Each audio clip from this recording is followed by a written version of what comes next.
Run your estate and letting agency like you're going to sell it.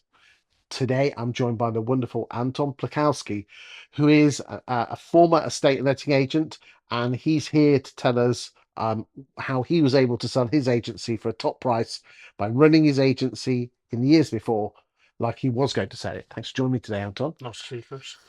You said to me before we switched the cameras on, one of the best piece of advice I can give you is run your agency like you're going to sell it, not Yeah. necessarily that you are going to sell it. Why did you say that? Talk to me.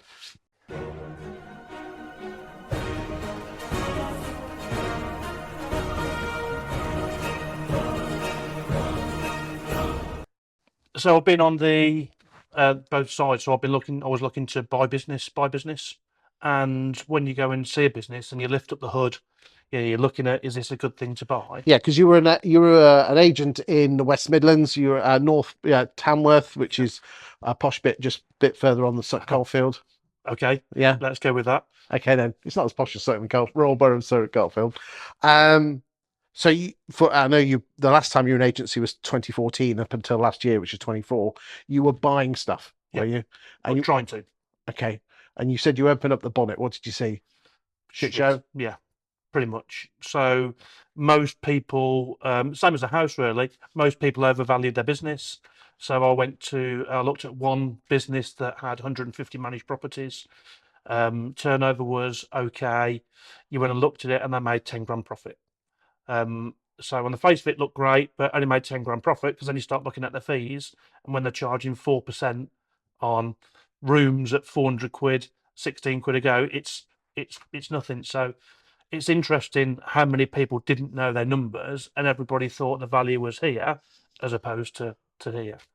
What advice would you give to someone selling their agency? Know your numbers.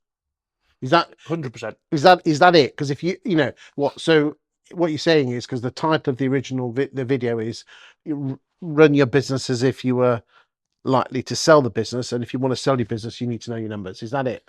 Well, there's a little bit more to it than that, obviously. But knowing your numbers is a basic thing. If you speak to Stephen Brown about anything, then it's know your numbers. What's your conversion rate? What's this? What's that? What's the other? The things that are of interest in a lettings business are the line items. What's your setup cost? What's your commission from contractors? What's your monthly management fee? What's your cost for this? What's your cost for that? What's your cost for the other? And you want to see that. You don't want to see it bulked into one go, because when you do come to sell, the different line items are worth different amounts when you sell it. I'm sure if you speak to Adam J. Walker or any of those kind of companies, they'll be able to tell you what they are, but you need to know what your numbers are.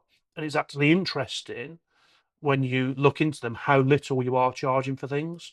One of the things that we went through quite a few years ago was how much we were doing for free. So you might chase something or do this or do that for a client that might take an hour or 2 hours. Actually, there's a cost to the business. So your employees cost, your phone cost, rent cost, all those kind of things. You could literally break down how much something to do in your business costs on an hourly basis just by breaking all your It costs. sounds like Sally Lawson's Yeah, sort teaching. of. Yeah, so I did go on a Sally Lawson course a long time ago, and obviously she does speak a lot of sense, but it is charging for stuff that you're doing. So we worked out that on average to do something in our business costs £60 an hour. If we were going to go and get some keys cut for a client, then let's say it's 10 quid and it took us 30 minutes to go and do it. There's £30 in terms of our time. If I was a landlord, I'd say, well, surely that's what I'm paying you my 10% management for. Yeah, okay. No. So you pay the 10% management to manage the tenancy, not to go and take time of to go and get keys cut. If they don't provide us with enough keys, then I'm sorry, but that's their problem, not ours. If you want us to go and get it, then we've got to go and get them cut. So no, you're managing a tenancy, not the keys and the other stuff that needs to be doing it. Same as yes, you would phone up and provide meter reads, but it's not our responsibility to wait in all day. So I remember we did have one example where a landlord expected us to wait in his property all day for British Gas to turn up to change the meter. I'm sorry, that's not our problem. If you want us to do it, then there's a £60 an hour charge, and he soon sent somebody else to go and do it.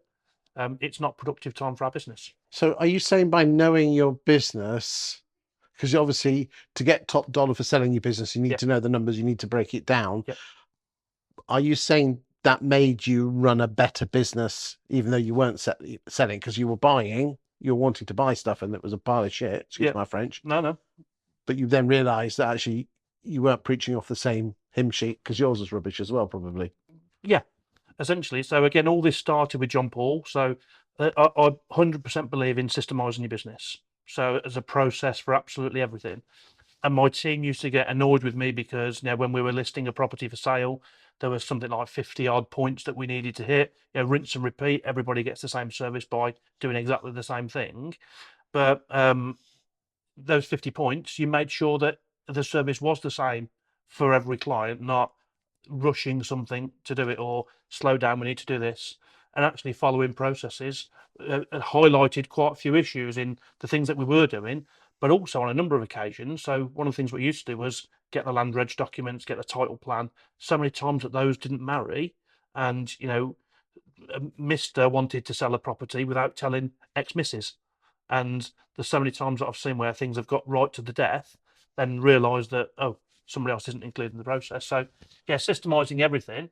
Um, that's what I learned from John Paul.